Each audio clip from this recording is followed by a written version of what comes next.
So I think there are multiple different ways to think about investment criteria. There's no financial education that we all have, right? Like also, once you cross the $200,000 a year or the $1 million threshold and become quote unquote an accredited investor, you don't get like an email alert or like a piece of mail that says, congratulations, like here are the next things you need to learn. It's like, of course you wouldn't know about any of like what's available to you, what that looks like, unless someone sits down and teaches you how to do that. I mean, it's the same thing with the stock market, right? Like people just kind of pick some of their favorite stocks, or maybe they'll invest in the index, but no one's like, okay, well, what do I think is going to happen over the next 10 years? No one sits down and teaches you how to do that or does that on their own.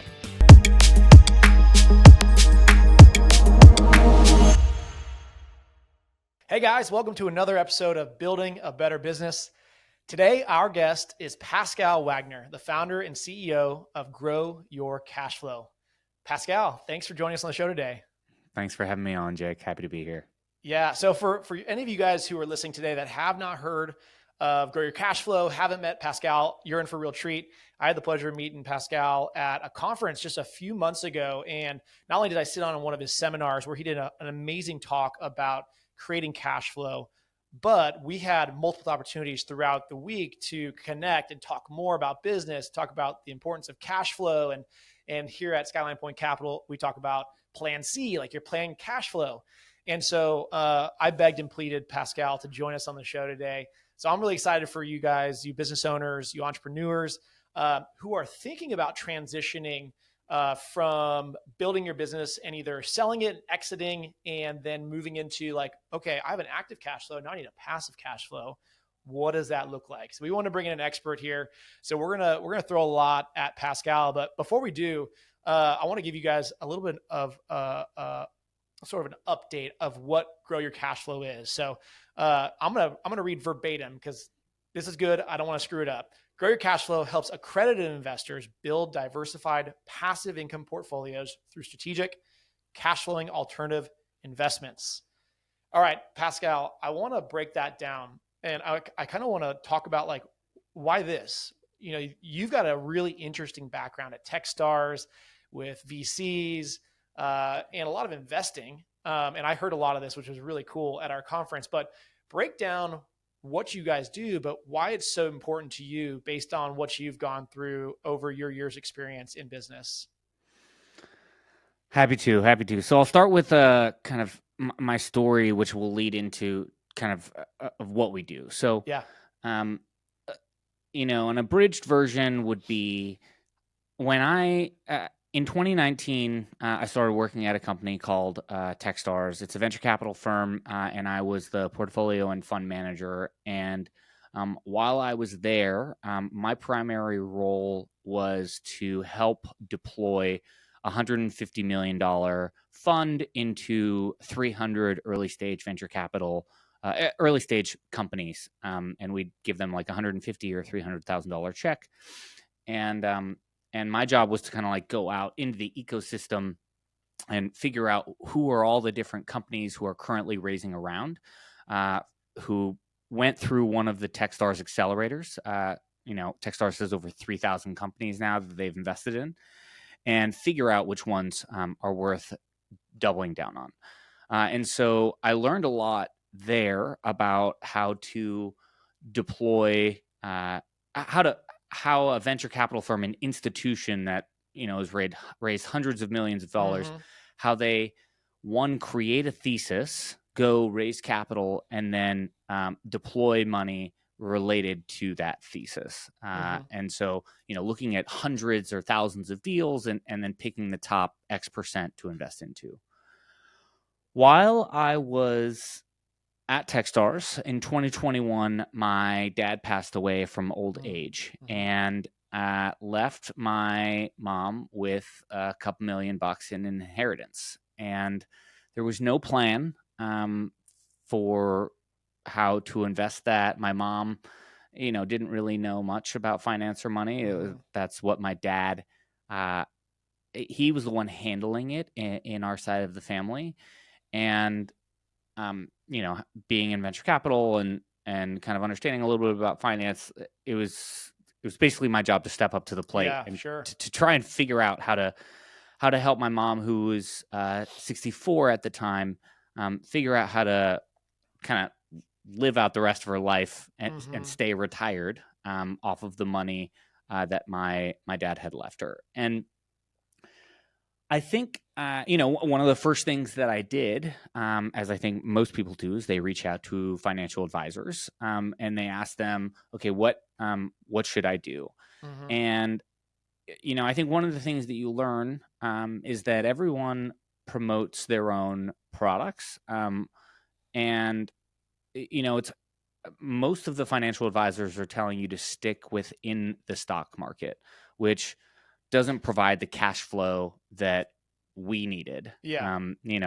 I'd experienced my dad investing in a bunch of different dividend stocks that maybe paid 5 or 7%, but when the stock dropped, it wiped out all the gains, and it was irrelevant what the dividends were. So, I then turned to a mastermind group that I was in called GoBundance, where there's a minimum net worth requirement, and it's a group of men to be kind of like a whole life millionaire. We talk about it, not just money, but in family and values and whatnot. And there were many people there who did have who were living off of their investments that were invested in these quote unquote passive investments with other real estate operators, and they were basically getting sent mailbox money. And so that's kind of like one of the rules I live by, is like, go talk to the people who have achieved what you are looking to achieve and learn from them. So it's through them that I kind of like started to understand, okay, there are all these different kind of operators and funds and whatnot. But there's no one that sits down and teaches you how to be a professional LP, a professional real estate investor, and I think that is the core of why I started this business. One, because, not only did I have to solve this problem for myself, but I'm continuing to learn about all of these new opportunities and funds. And I'm only just getting better and better at this skill of avoiding loss and generating, let's call it like 8 to 10% cash on cash returns. Yeah. And everything I'm doing is focused around education. I would say we're education first, and then we have a couple different products, funds, investments, and mentorship programs to help people build their own plans. Yeah. I love that. I love that it started with a simple desire just to help your mom, right? Like, all right, mom, we've got to figure out how to deploy this capital because you need income, right? Like this couple $1 million has to work, has to last.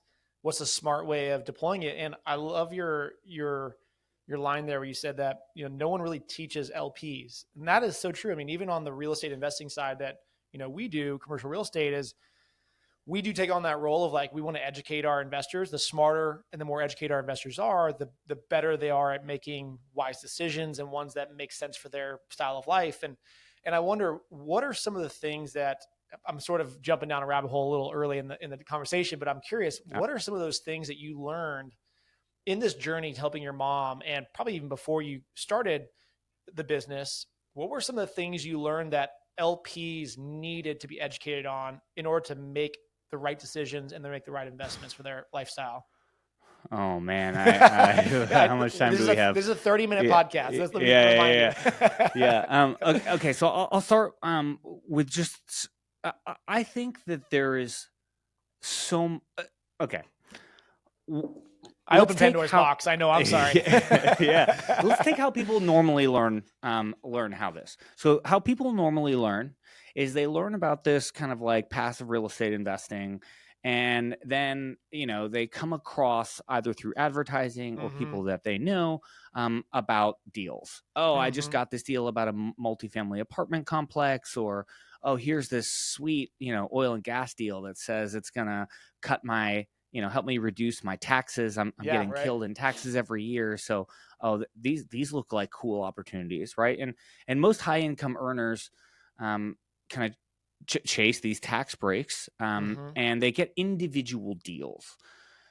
And I think real estate and the business models make sense to most people. And so, you want to believe what are in these pitch decks, what are in these presentations. Yeah. And I think that's how everyone starts. And I think it's not the right way to go about it. And I draw on my experience at Techstars, where, when I first started working at Techstars and I started reviewing early stage companies, every single pitch deck and company looked incredible. Yeah. And, as I got towards the end of my tenure at Techstars several years later, it was very clear to me which deals were average deals and which deals were outliers. Not because I could look at a singular deal and know that, but because I had looked at thousands of deals and I had the context of what was good and what was great. And I think the same thing needs to be applied to passive investing, right? Like, so, if you're looking at a deal, you actually want to be looking at 50 or 100 of the same type of deal. And so that you understand, like, hey, what are all the differences between all of these? And what is like a slick marketing pitch versus what is maybe what everyone says they have conservative underwriting. But it's not the case, And so I think that's point one. And the second point, I mean, there are many points, but the second one I just want to touch on here is, I think even a step before that, which is, there are so many different avenues and ways that you can invest in these alternative assets. And I think understanding the landscape and the players is the first step, right? So there are benefits to investing in mobile home parks that you don't have with multifamily apartment buildings. Like, for example, most of the infrastructure in a mobile home park is depreciated over 15 or 7. Actually, I think it's 17 and a half years. Whereas a multifamily apartment building is 27 and a half years. And a standard like industrial building or a medical office are depreciated over 37 years. And so big differences. And I just gave you that very simple example. But if you were an investor and you said, okay, my goal is to offset a lot of gains that I have, and then you should sit down and say, like, okay, like, out of all of the 30 plus asset classes I could invest into, what are the best asset classes that help me achieve that goal? Instead of just like, oh, I have this multifamily deal in front of me, like, maybe this will looks good, help. Might as well do it. Looks good. Yeah. Yeah. I think that's such an important point that I personally don't hear enough people talking about, which is, and it's, when you say it, it makes so much sense. But when an average investor doesn't hear it, it doesn't even cross their mind, is like, well, what is your goal with this? Like, do you have a criteria for investing? If it's to gather a lot of depreciation, well, then there are definitely different investments that are better than others, right? Like, there's a rank order here. Now, if you're trying to do cash flow, it might shift another way. And I think that's such a underutilized, maybe call it first step for new LPs, is like, okay, well, what is your goal here? What sort of criteria do you have, for investing in it? And while you were talking, I was just bringing up, so we at our household have an investment criteria. And like, these are like the 8, we have 8 steps. I won't even go through all of them, but like the 8 steps that have to be yeses before we are moving forward with any investment, whether it's oil and gas, I want to hear commercial real estate. Oh yeah, I'll go with it. I stole them. So like, these are like a guest from years ago had something similar. So number 1, and break this apart. Like, if you're like, you're missing one, let me know. Number 1, will it be enjoyable and will we be involved with people we like and trust? It's number 1. Number 2, is there any chance we will lose our capital we're willing to risk profit, but not capital and principal / principal, excuse me. 3, will it require a lot of our time? 4, will it bring a lot of stress to our family? 5, can our family enjoy the investment in any way, shape, or form? 6, will it work well in our current tax structure? 7, do we have a basic knowledge of the investment type or industry, etc.? 8, does it generate ample cash flow? Like, these have to be yeses, or else we're just going to say no. And I've gone through this. Like, we've had, to your point, we've had people bring oil and gas deals, and as a red-blooded American, I'm like, absolutely, I would love to invest in oil and gas. And then I hear the pitches and I'm like, I have no idea what these people are saying. I know oil is necessary. I know we've got a lot of it in the United States. I know it'll be a good investment, but I have no idea what I'm investing in. Is it the rights? Is it the land? Like, what's going on here? And we just backed out. We're like, I can't do it. I don't have enough knowledge in it. And so that's been our criteria. And I thank God that someone said, do you have an investment criteria? And I'm like, I'm sorry, I can't even spell that. What is that? So, okay. So break that down. What am I missing? And why don't people start with a criteria like that? I think, so I think there are multiple different ways to think about investment criteria. And I will share with you some of the process that I guide people through. But I think, look, there's no financial education that we all have, right? Like, also, once you cross the $200,000 a year or the $1 million threshold and become quote unquote an accredited investor, you don't get like an email alert or like a piece of mail that says congratulations, like, here are the next things you need to learn. It's like, of course you wouldn't know about any of like what's available to you, what that looks like. So, unless someone sits down and teaches you how to do that, I mean, it's the same thing with the stock market, right? Like, people just kind of pick some of their favorite stocks, or maybe they'll invest in the index, but no one's like, okay, well, what do I think is going to happen over the next 10 years? And like, what are the major sectors? And, I think electric cars are going to be big. What are the car companies that are available to pick from? Like, no one sits down and teaches you how to do that or does that on their own. Yeah. In terms of investment criteria, I think you can go about it a bunch of different ways. The way, one of the ways that I teach people is, I call it like the investment thesis formulator. And the big question that people come to me with is, hey, Pascal, I get, I see all these different deals. How do I quickly figure out if this is for me or not? Good question. And I go back to the question. I have these questions, which are, okay, well, what is your primary investment objective? Are you trying to, there's only 3 things that you can do. You can either grow your equity. You can, hope 100K turns into 200K. Sure. You can invest for cash flow. So you invest 100K and maybe you get 10K a year from it. Or you're looking for some sort of you're looking for some sort of depreciation, something that will help you greatly offset gains that you have. And these are, I think, the primary drivers of any investment. And there are investments that can do one of those things, and there are investments that can do all 3 of those things. And I'm kind of a firm believer that when you focus on a primary one, that's how you have more success. I think a lot of people jump into these deals because they're like, oh, there's some equity growth, there's some cash flow, and there's some depreciation, and like, it's got a little bit of everything. Sprinkle of everything, it's like, and it's like, okay, but I don't believe that that's the right way to do it. If you're focused on cash flow, then it's like, okay, what are the vehicles that are most consistent and have the highest cash flow, which is very different from like, if you wanted to have the highest chance of, increasing your money, you would invest maybe in something like crypto or high risk stocks, right? And those don't provide any cash flow or tax breaks. And so I think that's the first.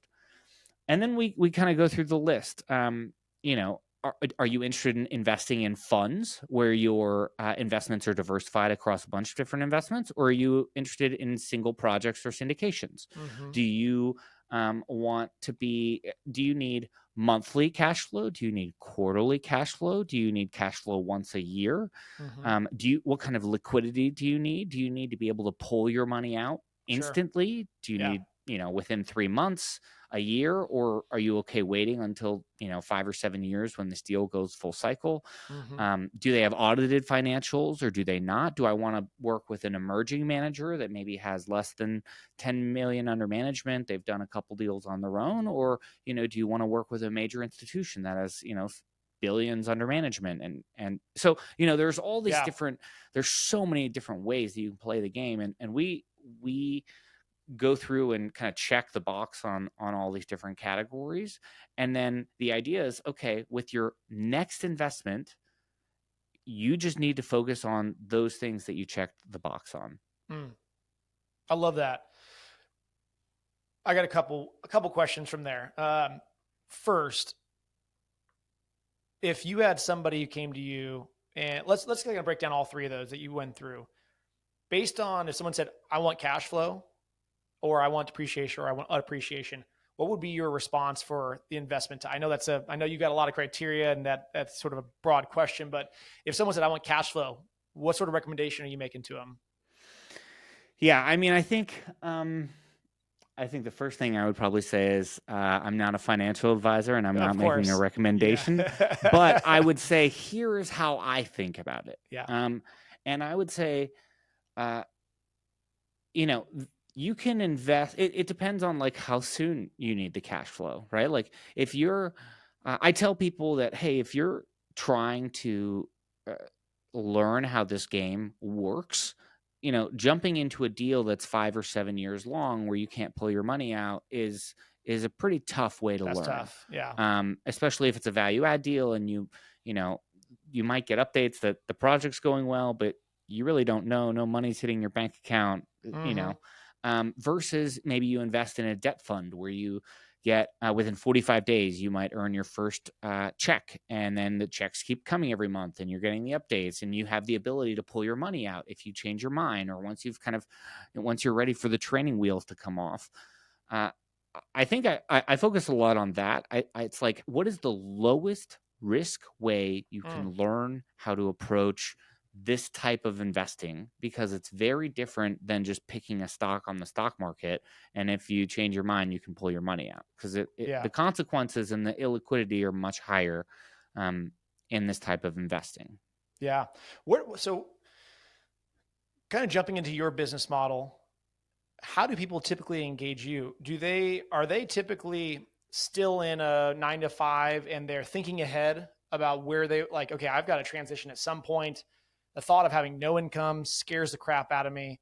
And I've got to make some moves early on. Have they exited already? And now they've got a bucket full of money that they're like, all right, Pascal, what are we doing here? Like, where do you usually engage with them? And then what's the process for getting them to the desired future state? Yep. So I think there's two primary categories. I think the one that happens less frequently, because proportionally the amount of people in the world that have a business sell is less than there are like W-2 employees nearing retirement, right? But typically, like after someone sells or after they get some sort of inheritance, right? Like they have a big chunk of money that they need to deploy and invest, and they need to replace some sort of income because they just had an exit or something like that. The greater one is, I would say, like career W-2 executives that are maybe in their 40s or 50s that are like, I'm not ready to retire right now, but I know that I need to start putting the building blocks in place. Yep. And so, the first approach, and the way I help is when people subscribe to my email list, they get access to deal flow. So basically, I am an investor first, right? Like I am out there, I'm subscribing to different operators. I'm a part of a couple different mastermind groups and fund manager groups, and I get a lot of deal flow. And that's usually the first problem that you have if you're trying to get into the space. Like, how do I go look at a bunch of different deals? How do I get exposure? How do I look at like hundreds instead of just the one, like I talked about earlier? Like, you need to have the context. And so that's kind of like a freebie. Every Friday I share the top 5 new deals that we've come I love across that that. week, and Yeah. people can do that. So if that's interesting to you, you can go to passiveinvestingstarterkit.com. That's a good, sweet plug. Yeah. We'll put that in So the show notes too. but that's that's the first thing, right? Like, hey, I just want to see these deals. Mm-hmm. Then what started happening is people would hit reply on that email and they would say, hey, Pascal, all these deals look good, but I don't have any idea how to pick between them. Yeah. And so that's kind of what bred this new resource that I'm in the middle of creating, which is this asset class breakdown. Like, hey, here are the 20 different asset classes and why you might want to invest in each one depending on the situation that you're in.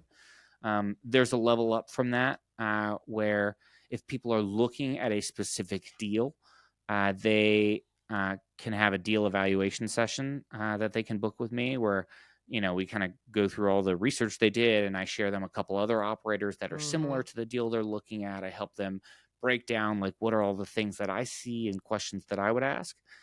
And then there's a high touch one-on-one version where this thing called the Cashflow Academy, where I walk people through creating their investment thesis, helping them review and look at a bunch of different deals, and then giving them a framework to go do research on Brilliant. one of those deals. And then they come back together and we go through all the research they did and help them solidify okay, this is a good answer. This isn't. I'd want more info here. This is not. And the whole point of that is okay, I've got at least $50K to invest. How do I help them achieve the goal of investing that cash in the next 90 days and feel really comfortable and confident in doing that? I love that. It's that sort of old saying of give a man a fish, he eats for a day, teach him to fish, he can eat forever. Or I probably butchered that, but they're actually able to learn and put their skill set to work to analyze a deal, bring it back to you, to have someone say, okay, that's good, but you should be thinking about it this way or that way. And they're building the muscle, which I think is so important because, to your point, you said a while ago that financial literacy is not what it used to be, for one. But you end up seeing a lot of these high income earners. A lot of them don't really know what they're doing with their money. They just know they do a really good job what they do, and they make a lot of money. But what they do with it is sort of a little bit of an unknown for them. Well, learning how to make money is a different skill than learning how to invest money. Yeah. Yeah. And I love that you got to learn on someone else's dime, Techstars dime, to analyze deals and to smell when something might be a little off, or where, you get all these deals and it is a sales pitch. So they are selling you, and there are some that are way over the top, and there are some that's that's pretty conservative, and that feels pretty accurate. And that's a muscle that takes a lot of time to develop, which you have. And now your partners and your students, if you want to call them that, are getting that benefit of you being able to say, I've already curated these deals. I've already gone through them. They pass a sniff test, and these are worthwhile ones. Depending on whatever your thesis is, these ones can fill any of those buckets for you. Yeah, and I don't make any commissions or anything off of it, right? It's kind of like it's kind of like a fee service. So I'm unbiased in the outcome. And it's really what are the resources I wish I had when I started? Yeah. And I'm ultimately trying to, if you come into my ecosystem, I give you everything that you need to achieve a 6-figure passive income portfolio. That's the goal. Yeah. I love that. Well, let's back up, if you don't mind, a little bit. I'd love to talk about just how you built this business, because with this podcast being about building a better business, we want to help other entrepreneurs who are listening think through how should I be building my business? How do I overcome difficult things in my business that maybe Pascal has gone through and I can glean from. So I'd love to hear that transition of, okay, you're at Techstars, you're helping your mom invest, and you're sort of learning all these things. When did it transition into, well, I should be doing this for other people. This could be a legit business to help people build a passive income stream post or, leading up to retirement or into retirement timeline of life? How'd that transition? I think my answer is going to make people want to switch what they're doing. So my thought here was like, okay, I'm now in a position where I have to manage several $1 million. And okay, it would be in my best interest to learn how to deploy this wisely. Yeah. Because there's this huge advantage, and that's that would have the biggest impact on our lives. And so, it was like, all right, I not only have to learn this skill, but if I build a business around this, I will inherently get better at the skill. So I think that was kind of like point one. Yeah.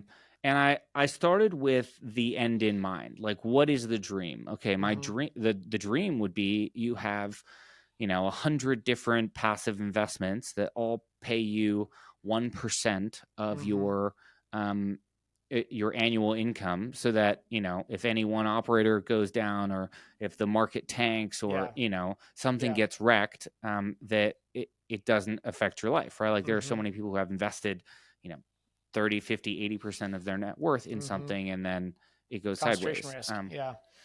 Yeah. So then that was the next thing. And I was like, okay, I'd love to be surrounded by wealthy people. I think, knowing how to, raise capital, for anything, I think is a valuable skill moving forward. And I wanted to be location independent, and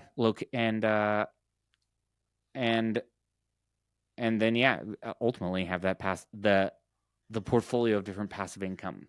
So everything worked backwards. So it was like, all right, how do I the first goal would be, can I find a way to raise capital for a given fund? And so I spent about a year kind of talking to different attorneys and lawyers and figuring out how to do it legally the right way. And, I found like an opening, I think, in the market where, there's this big institutional debt fund called DLP Capital. And, it requires $200,000 to go invest in this, $5 billion fund where all the firefighters and teachers' pension funds and whatever in it. And it doesn't make sense for them to handle 25 or 50K checks. They're handling like, hundreds of millions of dollars, check writers. But for someone who's new, they should ideally be participating in these big funds, because I think they're on the safer side. And so I created an opportunity for someone to invest with 50K instead of the 200. So that's where I started. Yeah. And then got my first couple customers or clients or investors in that fund. And then I realized that, okay, really hard for someone to come from the internet into my world and give me $50,000 for someone you don't really know. Yeah. And so then I started working down, and I was like, okay, what are all the things that I wish I had, and what could I start providing people? So that's kind of where the deal flow came from.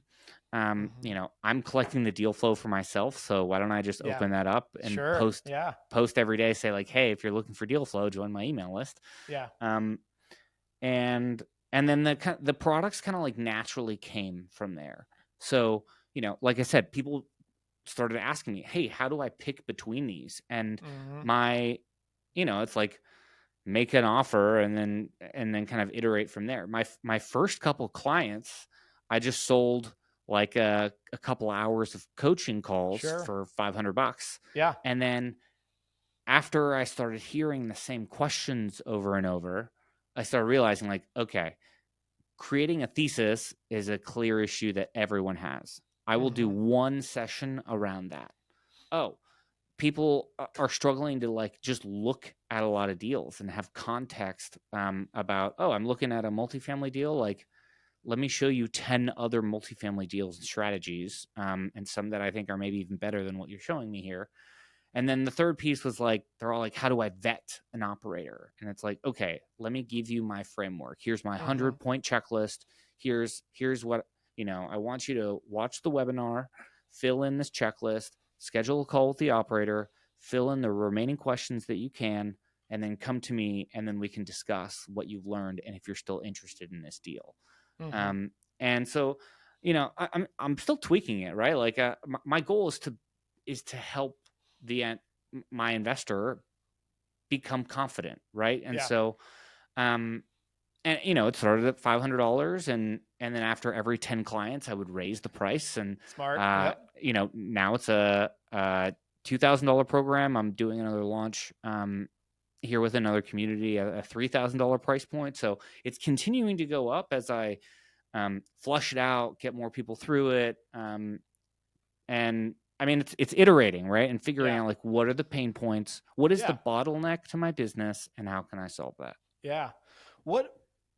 You touched on something that I think most businesses, especially high ticket businesses, struggle with, is building trust with their potential customer. Like for us, you use a great example. It's people who find us on the internet. Like we've got tons of resources and people know about Steve and myself, but if they have like just a very tertiary knowledge of who we are, it's not necessarily going to translate into like, oh, I trust those guys. Here's 50,000 to invest in this multifamily deal, this retail strip, or this business, whatever. Where have you found that you've been able to bridge that trust gap with people who eventually will say, all right, Pascal's the guy. I feel confident giving him my money, and then I'm going to get a 2x, 10x ROI in just my education alone. Like, what have you done, or where have you made strides to kind of bridge that gap? Well, I think it's in the education, right? Like inherently, whoever you learn from, it kind of becomes your guide. Yeah. And in our case, everything that we're trying to do is help you become better, right? Like I'm genuinely trying to make the resources I wish I had that would make it easier for you to become a better investor. And so once I open up the world, I think, hey, there's 20 different asset classes that you can invest into, and there's even just if you're looking for the most amount of depreciation, and we talked about mobile home parks and multifamily versus normal commercial real estate, like when you start learning these concepts, it's like, oh, I haven't heard that before. Like what else does he know? And when I think there's nothing that substitutes one-on-one time, right? I'm spending a bunch of time with these people, and really making sure that they get it right. And I think that's how you can tell, if someone is someone you like working with, if they genuinely care and you can feel how much they want you to succeed. That's very different than someone just trying to raise, a couple million for a project. Yeah. Yeah. And I think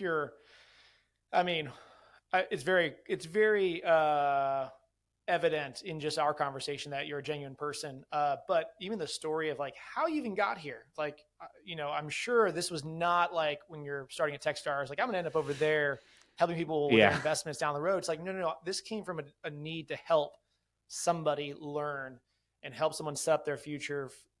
And so they can tell that, all right, I can trust Pascal, and he's probably taking his own advice, and he seems like a genuine person. I like him.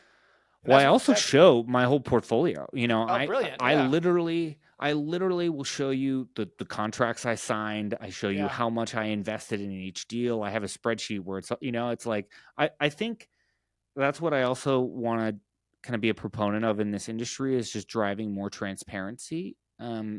Because I think transparency breeds trust. Yeah. I love that.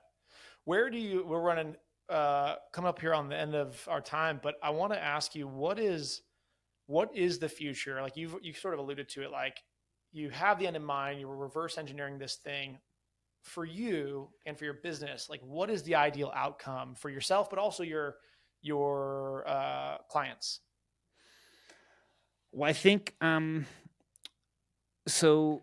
I'll start with the clients, and how that leads into kind of the dream that I mentioned earlier, which is, I think if you're at the point in your life where you're like, look, over the next 5 or 10 years, I want to slowly replace my paycheck with passive income, that you can come into my world and I teach you everything that you need to know, and even provide you. I think the dream would be that I provide all the investment opportunities that you need to hit a 6-figure passive income goal. But I'm not, I'm not naive in thinking like people are going to want to invest in all different kinds of deals that they come across, not just mine, right? Yeah. And so like I really just, I help them get started, get their feet wet, learn how to do it, and have a framework so that they can go out there and not destroy or lose a bunch of the money that they worked so hard to get. Yeah, and I think love that. How that pans out for me is like I'm only raising, presenting deals to my community that provide consistent cash flow, which is what we're all after. And that helps me build a portfolio of consistent cash flow. Like I'm finding the best deals. The bigger that my community gets, the more that I can go to operators and negotiate better terms on behalf of everyone that's investing with me. And I kind of think that is a network effect, right? Like the bigger that you get, the more negotiating power you have. And, people start coming to you with deals. And that's just how this industry works after talking to a bunch of different people who are way ahead of I am. Yep, absolutely. Well, before we wrap up, is there anything we didn't talk about, or is there anything you want to leave the listeners with? I would just say, I think if you are interested in getting into my world and learning how these things work and learning about the types of deals that Jake and his firm have, that you take a look at my starter kit and get on that. So that is passiveinvestingstarterkit.com, or you can go to growyourcashflow.io and just learn about everything that we do. But would love to help you and help you achieve that dream. Yeah, love that. And like I said to everybody who's listening, Pascal and I met at a real estate investing conference, and I showed up a day early. Pascal was one of the first people to do his let's call it presentation, but talking about what he does and how he helps people. And as an active investor, as somebody who's been in this industry, not only in real estate, but also financial background, like it was one of the most impactful, one of the most helpful and informative times I had in the entire conference, which is exactly why I wanted him on the podcast. Jake. So I just want to make that statement that, go to the website, listen to the podcast, which, by the way, you did just start a new podcast, right? Yeah, I got invited. So I have my own Grow Your Cashflow podcast, but I've been invited and have been talking on the Best Ever CRE show, which gets like 200,000 downloads a month. It's a major podcast. I'm one of the rotating hosts. I have a Thursday show on the network, and it's been a lot of fun. It's been an incredible opportunity. Yeah, I could not recommend jumping on both those podcasts to give it a listen. And then again, we'll have everything in the show notes. So if you guys want to check them out, you can there. But Pascal, thanks again for joining us on the show today. No, thanks for having me on, Jake. I really appreciate it. And thank you for all the heartfelt comments. My pleasure, man. Have a good one.